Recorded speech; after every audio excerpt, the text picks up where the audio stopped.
estamos en Punto Crítico, programa de televisión de la Unidad de Medios de Comunicación de la Universidad Nacional de Colombia, y yo soy Carlos Alberto Patiño Villa, profesor titular. Desde que la guerra comenzó en Ucrania, pues hay una serie de tensiones globales, políticas, geopolíticas muy importantes, y una de esas tensiones, digamos, cruciales que ha generado mucha expectativa y mucho cuidado es lo que sucede alrededor de Taiwán y la tensión con la República Popular China. Y a lo largo de los últimos 2 meses, pues esta tensión ha ido creciendo con la visita de Nancy Pelosi, la líder demócrata del Congreso de los Estados Unidos, una serie de visitas de funcionarios de los Estados Unidos a Taiwán y una respuesta inusitada de la República Popular China frente a este asunto. Para entender qué sucede en Taiwán, qué pasa con Taiwán, hemos invitado el día de hoy a Inma Bonet, quien es corresponsal de Asia Pacífico del periódico El País y pues que es una gran conocedora de lo que sucede en este territorio. Inma, muchas gracias por estar con nosotros en Punto Crítico. Muchísimas gracias a ustedes por la invitación. Isma, una pregunta básica, fundamental. ¿Qué es lo que pasa en Taiwán y en la República Popular China? ¿Cuál es la tensión de fondo que pasa entre estos dos estados o territorios que se disputan un futuro bastante complejo? Bueno, para entender un poco todo este conflicto que, como lo están describiendo, ahora mismo se está describiendo en los medios, hay que entender que sobre Taiwán hay posturas diferentes tanto en la República Popular China como en la isla de Taiwán. Para China, Taiwán es una provincia más de su territorio, es una parte inalienable del territorio chino y lo considera una provincia rebelde, mientras que Taiwán realmente funciona como una isla autogobernada y como un estado de facto. Tiene su propia constitución, un ejército con 300.000 efectivos, elecciones democráticas y a pesar de que no tiene el reconocimiento internacional tiene solo el reconocimiento internacional de apenas 13 estados más el Vaticano, pues considera que es un estado independiente. Y esto a la República Popular China pues le resulta un quebradero de cabeza, ¿no? Porque al final cualquier atisbo de apoyo a una posible independencia se considera una flagrante socavación de su soberanía. Y esto es lo que ha ocurrido recientemente, el pasado mes de agosto, tras la visita de la presidenta de la Cámara de Representantes estadounidense, Nancy Pelosi, puesto que Pekín considera que este viaje, que duró apenas 19 horas, supone una muestra de apoyo a una independencia de Taiwán. Y quiero concentrarme en un detalle importante que es el final de la Segunda Guerra Mundial y la Revolución China, y es que en ese momento pues es la huida de Chiang Kai-shek, la huida de la República de China y la erección de la República Popular China por parte de Mao y el Partido Comunista, y en efecto, por lo menos entre el 49, 1949 y 1971, Taiwán fue un estado de pleno derecho, de pleno reconocimiento, y digo esto comparado con el dato que tú das de los pocos 3 estados que reconocen a Taiwán todavía hoy, frente a la mayoría de los estados que reconocía a Taiwán, por lo menos entre el 49 y el 71, con ese acuerdo de Kissinger. ¿Cómo cambia la política en ese periodo? Así es, tras la victoria del ejército comunista, liderado por Mao Zedong, las fuerzas de lo que era entonces la República de China huyen a Taiwán y establecen allí un gobierno en el exilio. Entonces, pues la mayoría de potencias extranjeras reconocen como el gobierno legítimo de China el gobierno que está establecido en Taiwán, en lugar de reconocer a la República Popular China. ¿Qué ocurre? A partir de la década de los 70 se hace evidente que China, en la parte continental de China, donde está establecido el gobierno en Pekín, ya era uno de los países más poblados del planeta y no se podía dejar de entender que ese gobierno de Pekín fuese el gobierno legítimo de China. ¿Qué ocurre entonces?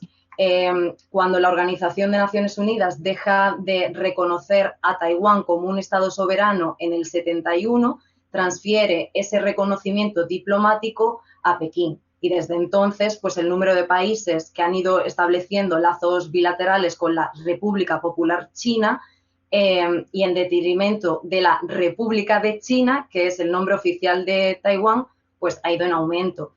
Y en el 1979, de hecho, ya Estados Unidos cambia esa, sus lazos bilaterales hacia Pekín, o sea, reconoce el gobierno en Pekín como el legítimo de China.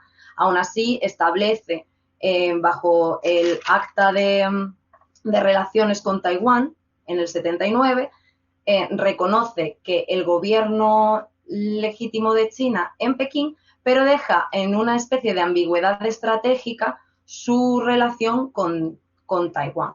Y de ahí es de donde vienen todos los problemas que estamos viendo recientemente.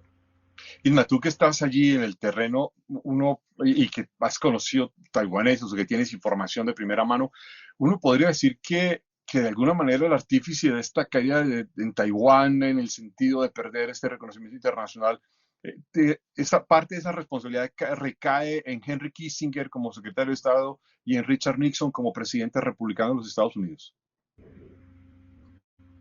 Bueno, sí, se podría decir que sí. Es verdad que durante el mandato de Deng Xiaoping, las relaciones de Estados Unidos y China pues florecen.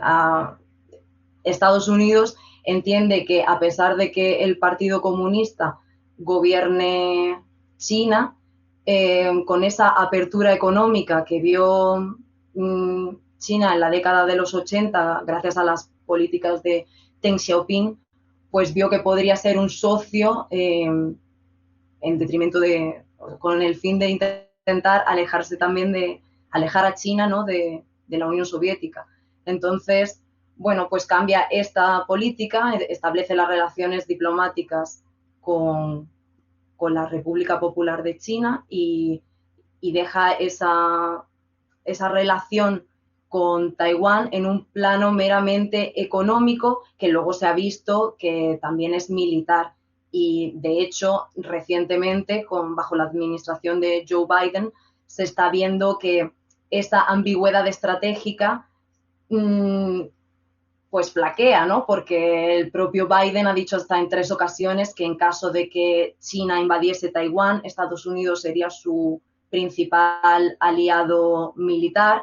Unas declaraciones que la propia oficina de prensa del presidente estadounidense tuvo que corregir posteriormente porque dejan entrever que la alianza entre Taipei y Washington va más allá de esa política de una sola China en la que se basan las relaciones diplomáticas de Pekín y Washington. En este contexto, para muchos ha sido inevitable comparar la situación de Ucrania frente a Rusia y la invasión y comparar la situación de Taiwán y China. Personalmente creo que hay muchas diferencias y es difícil. ¿Tú cómo lo ves? ¿Para ti sería comparable la situación de Ucrania con la de Taiwán? No, yo no creo que sea comparable, creo que es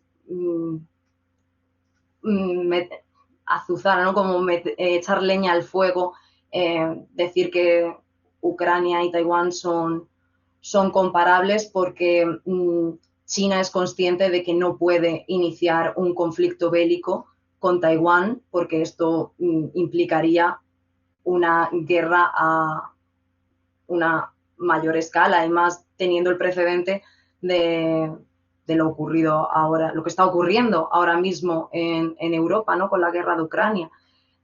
Yo creo que esta escalada de tensiones que desemboque en un conflicto bélico es poco probable y especialmente porque tanto desde Pekín como desde Washington hay enormes incentivos para evitarlo. Somos conscientes de que en estos momentos una guerra no beneficiaría absolutamente a nadie.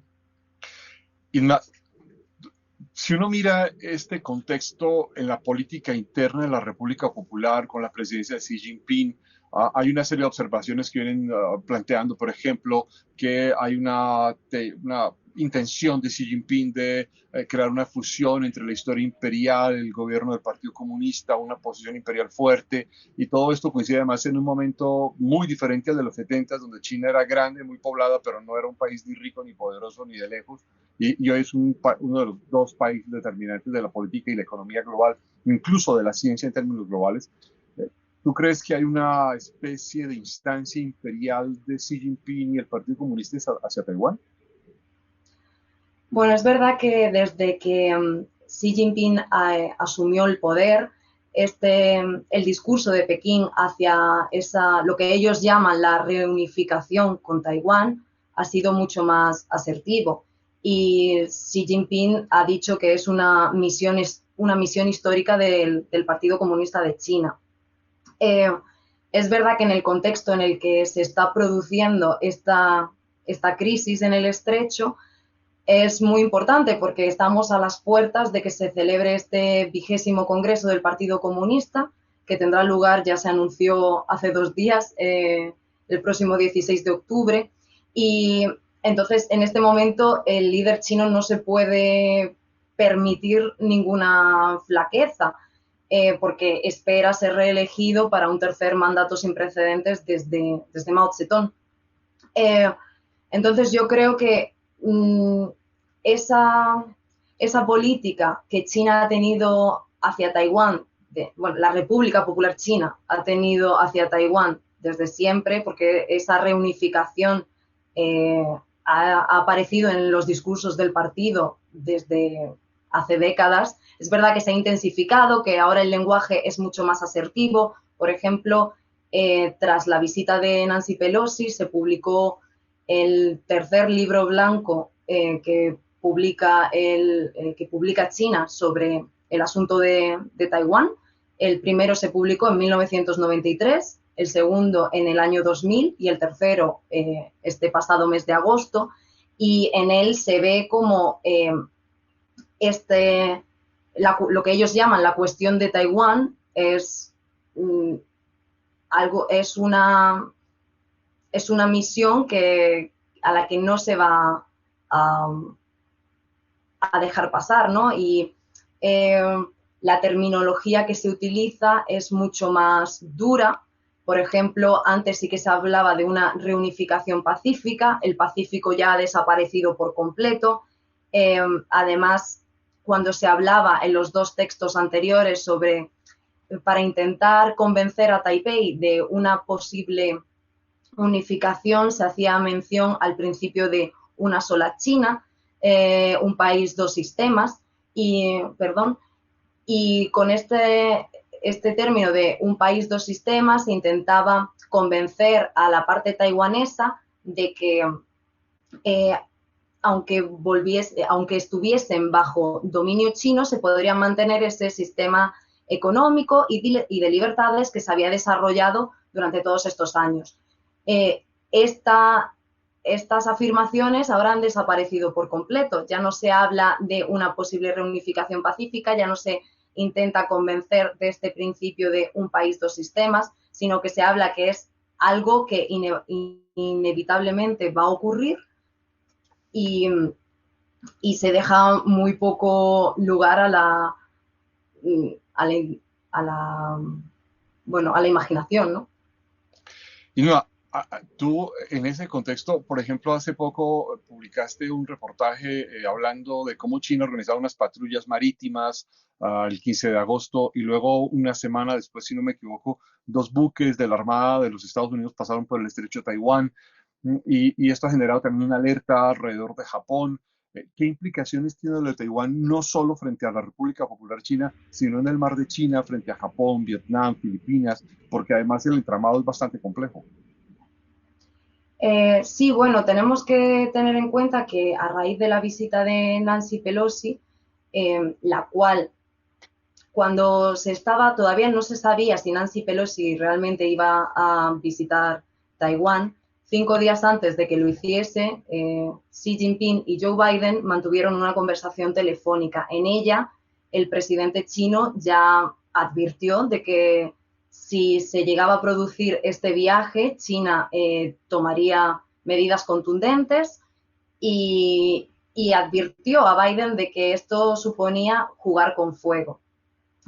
Tras la visita de Pelosi, China inicia alrededor de Taiwán unas maniobras militares sin precedentes. Como tú bien has explicado, también llegó a provocar una respuesta diplomática por parte de Tokio, porque 5 misiles balísticos cayeron en aguas territoriales japonesas.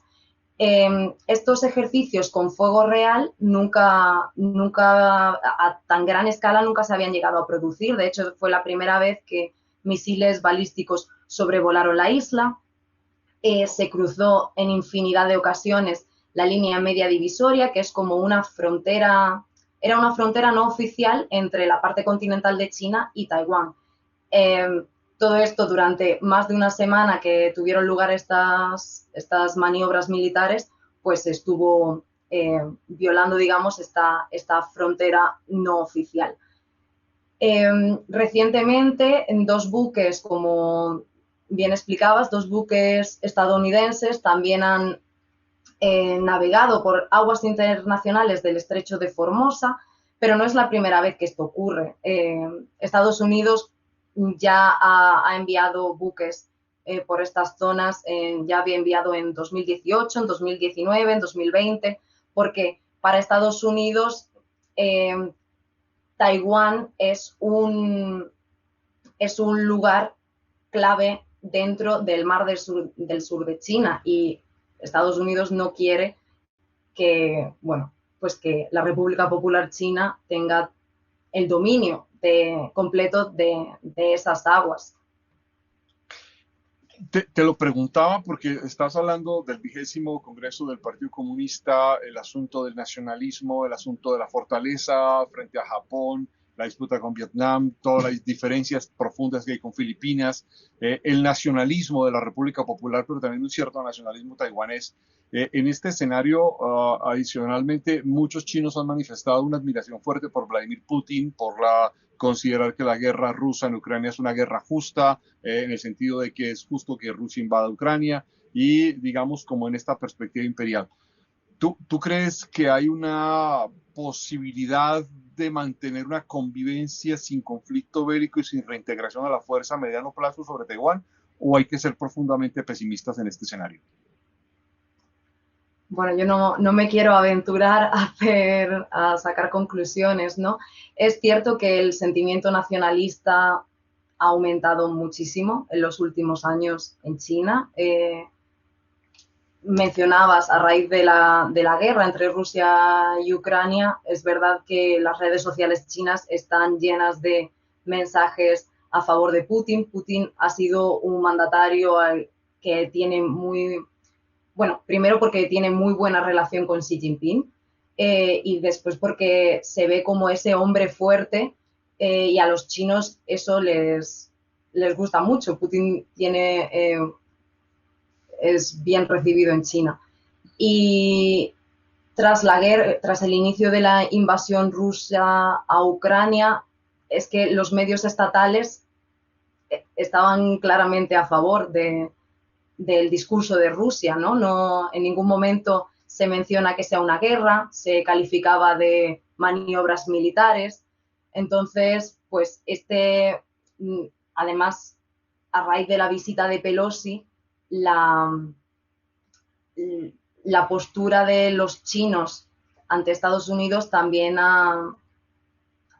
esa imagen ha empeorado muchísimo. En China se recibió como una provocación porque además, como ya había dicho anteriormente, el propio Xi Jinping había advertido a Biden de que esta era una flagrante provocación, esta visita.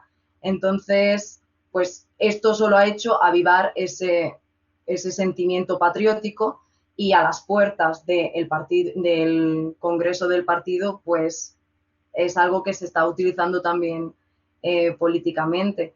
Tenemos también que ver que esto se produce en un contexto, en el contexto de la pandemia, ¿no? Que durante estos 2 años y medio, casi 3, China se ha cerrado muchísimo más. Las fronteras continúan cerradas, apenas hay chinos que puedan viajar al extranjero, los que estaban fuera es muy complicado volver porque los precios de los billetes están por las nubes, hay que guardar una cuarentena de una semana en una habitación de hotel. Y eso, durante los 2 primeros años de pandemia se vio como ese sentimiento nacionalista no dejaba de aumentar porque se contaba que dentro de las fronteras de China se había vencido prácticamente al virus, mientras que en el resto del mundo la situación pandémica era pésima, con millones de muertos. Entonces, esto ha hecho que ese patriotismo se haya exacerbado. Entonces, ante una posible invasión china, yo no creo que se vaya a producir. China es consciente de que es la segunda potencia económica mundial, que debe, en cierta medida, mejorar esa imagen que en el resto del mundo se empeoró a raíz de la pandemia. Y, y no creo que esté planeando invadir Taiwán como ha hecho Rusia con Ucrania. Dicho esto, es verdad que su discurso es cada vez más asertivo, las amenazas están ahí, se leen a diario, tanto desde el Ministerio de Defensa como desde el Ministerio de Relaciones Exteriores, pero yo creo que es más bien una manera de dejar claro que, bueno, China se opone a la injerencia de fuerzas externas en los asuntos que ellos consideran internos y que quiero pensar que no va a ir a más, que esta crisis no va a desembocar en un conflicto bélico a gran escala. Inma, mi última pregunta es esta. ¿Tiene algo que ver el carácter de democracia de Taiwán versus el carácter de dictadura del Partido Comunista dentro de la República Popular? Eh, porque Taiwán sí que es cierto que tiene sus eh, elecciones, su constitución, pero ha habido momentos en los que se ha producido cierto acercamiento entre los políticos de la parte continental de China y los políticos del Kuomintang, una de las dos mayores fuerzas políticas de la isla. Lo que está claro es que Taiwán prefiere mantener las cosas tal y como están, que a pesar de a pesar de ser una isla gobernada democráticamente, prefiere mantener este statu quo que se ha generado durante estos años, y los sondeos son claros. Tan solo un 1,3% de la población está a favor de una unificación con China y un 5,1% a favor de la independencia. Taiwán es consciente que con este estado en el que está ahora, con mantener ciertos privilegios, pero al mismo tiempo no ser reconocido como un estado de derecho, pues se ha convertido en la 21ª potencia económica mundial, mantiene buenas relaciones comerciales con la parte continental de China y con Estados Unidos y con el resto del mundo, es la primera potencia en el mercado de los semiconductores. Entonces, bueno, para China no se debe tanto esta llamada a la reunificación. No es tanto por el tema de que sea una isla democrática, sino más bien porque ellos entienden que en el pasado perteneció a China y quieren recuperarla. Pues Inma Bonet, muchísimas gracias por participar con nosotros en Punto Crítico, muy amable. Muchísimas gracias a ustedes. Los esperamos a todos ustedes en una próxima emisión de Punto Crítico. Muchas gracias.